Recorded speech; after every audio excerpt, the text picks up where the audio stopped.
출애굽기 23장.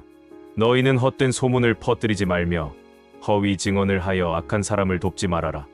너희는 다수를 따라 악을 행하지 말고 법정에서 증언할 때 대중의 편이 되어 허위 진술을 하지 말며 소송 문제를 다룰 때 가난한 사람이라고 해서 두둔하지 말아라.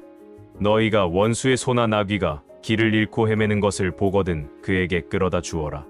또 너희를 미워하는 사람이 짐을 실은 채 쓰러져 있는 나귀를 일으키려고 애쓰는 것을 보거든 그냥 지나가지 말고 그를 도와주어라. 너희는 가난한 사람의 소송 문제라 해서 공정하지 못한 재판을 해서는 안 된다. 또 허위 문책을 해서는 안 되며 죄 없는 자나 정직한 자를 죽이는 일이 있어서도 안 된다. 나는 그런 악한 짓을 하는 악인을 절대로 용서하지 않을 것이다. 너희는 뇌물을 받지 말아라. 뇌물은 사람의 눈을 멀게 하고 의로운 사람의 진술을 묵살시킨다. 너희는 외국인을 학대하지 말아라. 너희도 이집트에서 외국인이었으므로 너희는 외국인의 심정이 어떠한지 알고 있다. 너희는 6년 동안만 너희 땅에 파종하여 수확을 거두고 7년째 되는 해에는 땅을 갈지 말고 묵혀두어라. 거기서 저절로 자라는 것은 가난한 사람들이 먹게 하고 남은 것은 들짐승이 먹게 하라. 그리고 너희 포도원과 감람원에도 그렇게 하라. 너희는 6일 동안만 일하고 7일째 되는 날에는 휴식하여 너희 소와 나귀가 쉴 수 있게 하고 너희 집이 종들과 외국인이 휴식을 취할 수 있게 하라. 너희는 내가 말한 모든 것을 조심스럽게 지켜라. 그리고 다른 신들의 이름은 부르지도 말고 그 신들을 너희 입으로 들먹이지도 말아라. 너희는 매년 새 명절을 지켜라. 내가 너희에게 명령한 대로 너희가 이집트에서 나온 1월에 정한 때에 무교절을 지켜라. 너희는 7일 동안의 이 명절 기간에 누룩 넣지 않은 빵을 먹어야 하며 나에게 경배하러 올 때에는 빈손으로 오는 자가 없어야 한다. 너희는 밭에 씨를 뿌려 수확한 곡식의 첫 열매로 맥주절을 지키라. 너희는 농산물을 거둬들여 저장하는 연말에 수장절을 지키라. 매년 이 세 명절에 너희 모든 남자들은 너희 하나님 나 여호와에게 경배하러 와야 한다. 너희는 나에게 희생 제물의 피를 누룩이 든 빵과 함께 드리지 말며 이 명절 동안 나에게 바친 희생 제물의 기름을 다음 날 아침까지 남겨두지 말아라. 너희는 추수한 첫 열매 중에서 제일 좋은 것을 너희 하나님 나 여호와의 집으로 가져오너라. 너희는 염소 새끼를 그 어미의 젖으로 삶지 말아라. 내가 한 천사를 너희 앞에 보내 너희가 길을 가는 동안 줄곧 너희를 보호하여 내가 예비한 곳에 너희를 인도하도록 하겠다. 너희는 그의 말을 잘 듣고 순종하며 그에게 거역하지 말아라. 그는 내 이름으로 보냄을 받은 자이므로 너희가 거역하는 것을 용서하지 않을 것이다. 그러나 너희가 그에게 순종하고 내가 말하는 모든 것을 행하면 내가 너희 원수에게 원수가 되고 너희 대적에게 대적이 될 것이다. 나의 천사가 너희 선두에 서서 너희를 아모리족, 헷족, 브리스족, 가나안족, 히위족, 여부스족의 땅으로 인도할 것이다. 내가 그들을 완전히 없애버리겠다. 너희는 그들의 신을 숭배하거나 섬기지 말아라. 그들의 행위를 본받지 말고 그들의 신을 없애버리며 신상이 새겨진 돌기둥을 부숴버리고 너희 하나님 나 여호와를 섬기라. 그러면 내가 너희 양식과 물의 복을 내리고 너희 가운데 병을 없애겠다. 너희 땅에 낙태하거나 아이를 낳지 못하는 여자가 없을 것이며 너희가 장수하게 될 것이다. 너희가 만나는 백성들을 내가 두려움과 혼란 가운데 빠뜨려 너희를 등지고 달아나게 할 것이며 또 너희가 전진할 때 내가 히위족과 가나안족과 헷족에게 공포심을 일으켜 그들을 너희 앞에서 쫓아내겠다. 그러나 내가 그들을 1년 안에 다 쫓아내지는 않을 것이다. 만일 내가 그렇게 한다면 그 땅이 황폐해지고 들짐승이 득실거려 너희에게 피해가 클 것이다. 그래서 너희가 그 땅을 소유할 만큼 인구가 증가할 때까지 내가 그들을 조금씩 서서히 쫓아내겠다. 내가 너희 땅의 경계선을 홍해에서 지중해 연안까지 그리고 아라비아 사막에서 유프라테스 강까지 정하고 그 땅의 백성들을 너희에게 넘겨주겠다. 너희가 그들을 너희 앞에서 쫓아내게 될 것이다. 너희는 그들이나 그들의 신들과 계약을 맺지 말아라. 너희는 그들을 너희 땅에 살지 못하게 하라. 그렇지 않으면 그들 때문에 너희가 나에게 범죄할 것이다.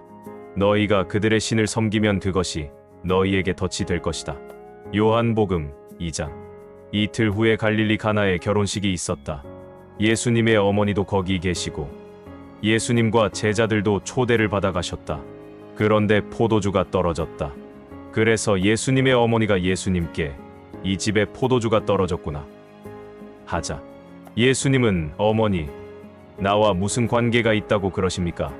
아직 내 때가 되지 않았습니다. 하고 대답하셨다. 그러나 예수님의 어머니는 하인들에게 무엇이든지 그가 시키는 대로 하여라 하고 일러 주었다. 거기에는 유대인의 정결 의식에 사용되는 도랑알이 6개가 놓여 있었는데 각각 물 2-3통 드는 크기였다. 예수님이 하인들에게 항아리마다 물을 가득 채워라 하시자 그들은 아구까지 물을 가득 채웠다. 그리고 예수님이 하인들에게 이제 떠다가 잔치 책임자에게 갖다 주어라 하시자 하인들은 그대로 하였다. 잔치 책임자는 물로 된 포도주를 맛보고 어디서 났는지 몰랐으나 그것을 떠온 하인들은 알고 있었다.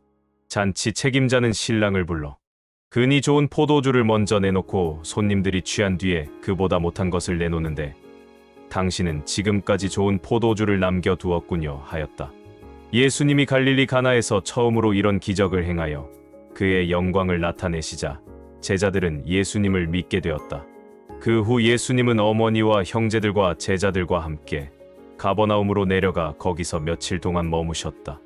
유대인의 유월절이 다가오자 예수님은 예루살렘으로 올라가셨다. 예수님은 성전 안에 소와 양과 비둘기 파는 장사꾼들과 돈 바꿔주는 사람들이 앉아있는 것을 보시고 노끈으로 채찍을 만들어 양과 소를 모두 성전에서 몰아내시고 돈 바꿔주는 사람들의 돈을 쏟아버리시며 그들의 상을 둘러 엎으셨다. 그리고서 비둘기 파는 사람들에게 이것들을 당장 치우고 앞으로는 내 아버지의 집을 장사하는 집으로 만들지 말아라 하고 말씀하셨다. 그러자 제자들은 주의 성전을 위하는 열심이 내 속에 불타오릅니다 라고 쓰인 성경 말씀이 생각났다. 그때 유대인들이 나서서 예수님께 당신은 무슨 권리로 이런 일을 하시오? 그만한 권리를 가졌다면 이것을 입증할 만한 기적을 우리에게 보여주시오 하였다. 그래서 예수님은 그들에게 이 성전을 헐어라. 내가 3일 안에 다시 세우겠다 하고 대답하셨다. 그러자 그들은 46년이나 걸려 이 성전을 지었는데 당신이 3일 안에 세우겠다는 말씀이오? 하고 따져 물었다. 그러나 예수님이 말씀하신 성전은 자신의 몸을 가리킨 것이었다. 제자들은 예수님이 죽으셨다가 부활하신 후에야 이 말씀을 기억하고 성경과 예수님이 하신 말씀을 믿게 되었다. 예수님이 유월절 기간에 예루살렘에 계실 때 그분이 행하시는 기적을 보고 많은 사람들이 예수님을 믿었다. 그러나 예수님은 모든 사람을 알고 계셨기 때문에 자신을 그들에게 맡기지 않으셨으며 사람의 속뜻을 아셨기 때문에 어떤 사람에 대해서 누구의 설명을 들으실 필요도 없었다. 욥기 41장. 내가 낚시로 악어처럼 생긴 바다 괴물을 낚을 수 있겠느냐? 내가 노끈으로 그 혀를 묶을 수 있으며 줄로 그 코를 꿰고 갈고리로 그 턱을 꿰 수 있겠느냐? 그것이 너에게 놓아달라고 간청하거나 부드러운 말로 아첨하겠느냐? 그것이 너와 계약하고 영원히 너의 종이 되겠느냐? 내가 그것을 새와 같은 애완동물로 만들어 내 소녀들과 함께 놀 수 있도록 메어둘 수 있겠느냐? 어부들이 그것을 잘라 상인들에게 팔 수 있겠느냐? 내가 창으로 그 가죽을 찌르거나 작살로 그 머리를 찌를 수 있느냐?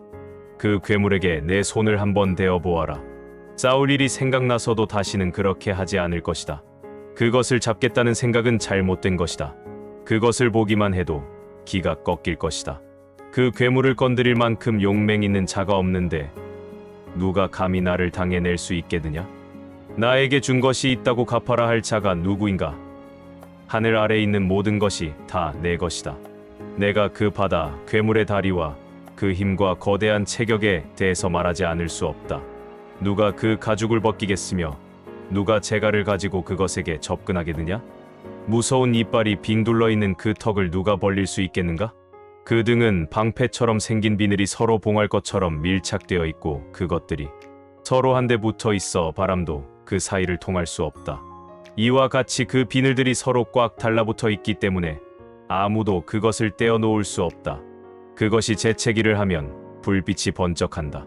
그리고 그의 눈은 타오르는 불길 같고 그 입에서는 횃불이 나오며 불똥이 튀어나온다.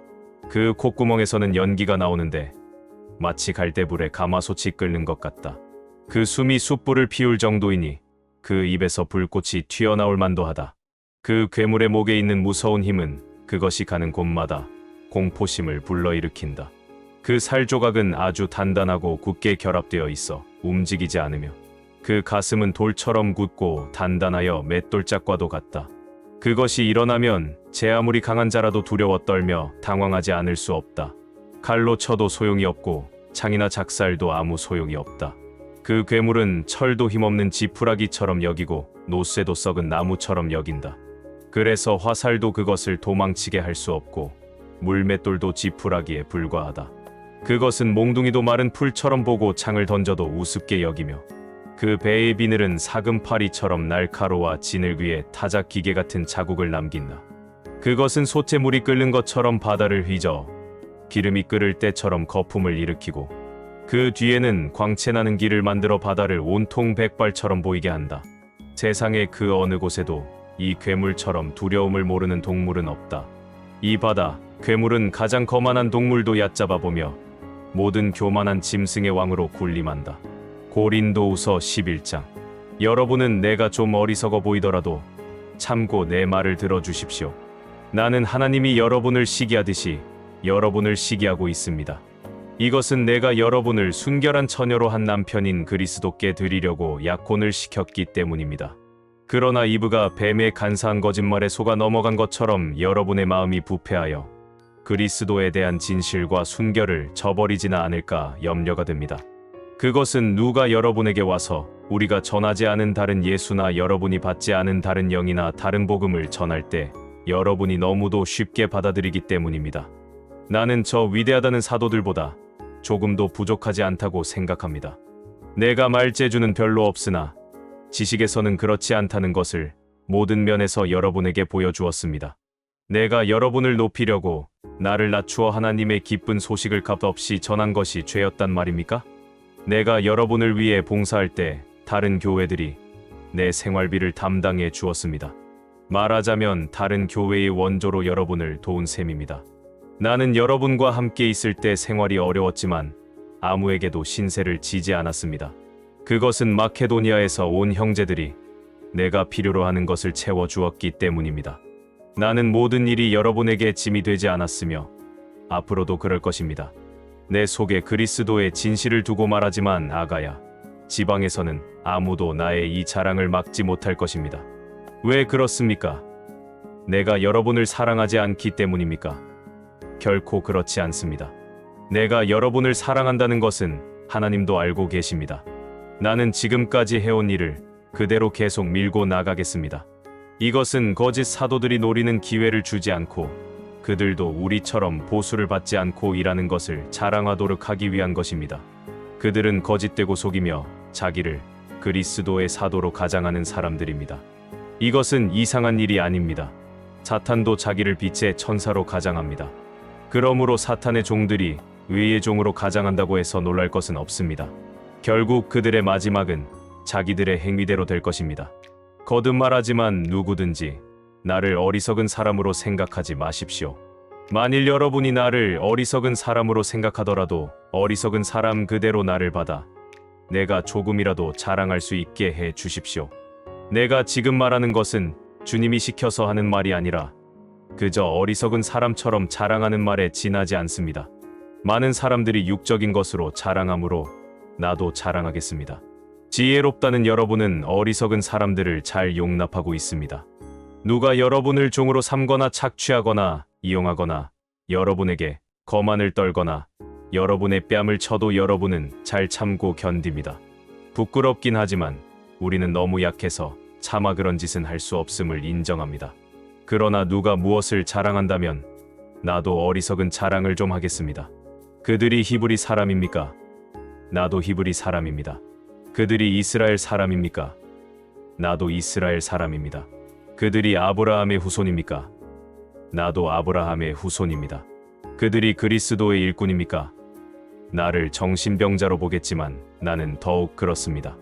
나는 그들보다 더 많이 수고하였으며 여러 번 갇혔고 매도 수없이 맞았으며 죽을 고비도 여러 번 겪었습니다. 나는 유대인들에게 39대의 매를 5번이나 맞았습니다. 또 3번이나 몽둥이로 맞았고 1번은 돌에 맞았으며 3번이나 파선하였고 밤낮 하루를 꼬박 바다에서 헤맨 일도 있었습니다. 나는 여러 번 여행하면서 강의 위험과 강도의 위험과 동족의 위험과 이방인들의 위험과 도시의 위험과 광야의 위험과 바다의 위험과 거짓 신자들의 위험을 당했습니다. 또 수고하고 애쓰며 뜬 눈으로 밤을 지새운 적도 여러 번이었고 줄이고 목마르며 수없이 굶고 추위에 떨며 헐벗기도 하였습니다.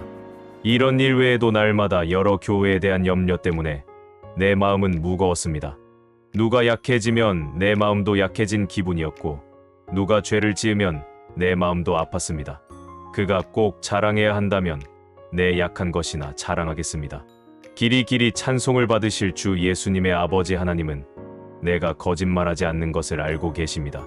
다마스커스에서 아레다 왕의 장관이 나를 잡으려고 성문을 지킬 때 나는 창문으로 광주리를 타고 성벽을 내려가 도망친 일도 있었습니다.